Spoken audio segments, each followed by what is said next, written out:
Okay, so you decide to make a change in your life, a really good one. The intention is there. It's crystal clear. You know what you want to do. And yet, a part of you just says no. It feels like you're fighting yourself, right? Like self-sabotage. But what if I told you that what's really happening isn't a flaw in your character? It's actually a feature of your brain. So let's look at this. Let's reframe that resistance. It's not a wall, it's a protective mechanism, and it's probably not what you think. Say your first thought is probably something like, ugh, I'm just lazy or I'm being stubborn. But your brain's goal is way more primal. It's thinking, hey, I'm just trying to keep us safe. That feeling of resistance, it isn't a character flaw at all. It's an ancient safety procedure. It's really not there to stop you from becoming a better person. Its real job is to protect you from the unknown. Because to your brain, any change, even a really good one, is a big question mark. And uncertainty, well, that feels like a threat. But here's the part most people miss. This entire protection system runs on one single, non-negotiable principle: your brain's energy bill. Think about any habit you already have. Driving to work, your morning coffee routine. These things basically run on autopilot. They are, neurologically speaking, super cheap. They require almost zero conscious thought or energy. Now compare that to a brand new behavior. Suddenly, you need focus, you need attention, you have to make deliberate choices. Neurologically, this is incredibly expensive. It's like running some heavy-duty new software on your mental computer. And this all boils down to your brain's number one job.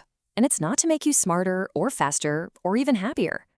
It's to conserve energy at all costs. Your brain is a total energy miser, so it will always default to the path of least resistance just to save fuel. That's why when it's faced with a choice, the familiar low-energy habit versus the new high-energy one, it instinctively just slams on the brakes. Let's make this really tangible, okay? You can feel this exact process at work with a simple little thought experiment. Let's call it the autopilot test. Okay, picture yourself driving your usual route home. It's pure autopilot, right? Super low energy.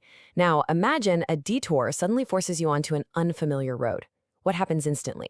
Your brain switches to high alert. It's burning energy, it's scanning for risk, and that little voice in your head that says, "Oh, I'd rather just take the old way," that's the resistance. That's your brain just trying to get back to the easy energy-saving path. So this is where it gets really interesting, because once you understand the why behind this feeling, you can stop fighting the signal and actually start using it as a strategy.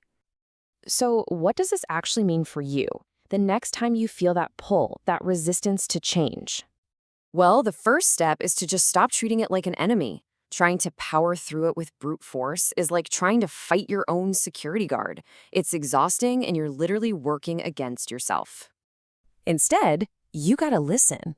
That feeling is a signal.